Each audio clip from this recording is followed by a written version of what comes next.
You could be the one to make me feel alright.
നമസ്കാരം.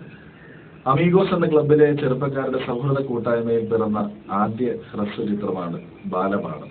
പേര് സൂചിപ്പിക്കുന്നത് പോലെ ഇത് അവരുടെ ആദ്യത്തെ സംരംഭമാണ്. സഞ്ജു അമ്പാടിയും സംഘവും ചേർന്നൊരുക്കിയ ഈ ഹ്രസ്വ ചിത്രം പേര് ബാലപാഠം എന്നാണെങ്കിലും ഇത് സമൂഹ മനസാക്ഷിക്ക് മുന്നിൽ തുറന്നു വയ്ക്കുന്നത് ഒരു വലിയ പാഠം തന്നെയാണ്. കണ്ട് ചിന്തിക്കേണ്ട ഒരു പാഠം തന്നെയാണ്. അതുകൊണ്ട് തന്നെ ഒരുപാട് കാലിക പ്രസക്തിയുള്ള ഒരു ഹ്രസ്വ ചിത്രമാണ് സഞ്ജു അമ്പാടി നിങ്ങൾക്ക് മുന്നിൽ അവതരിപ്പിക്കുന്നത്. ബാലപാഠത്തിന് എൻ്റെ എല്ലാവിധ ആശംസകളും.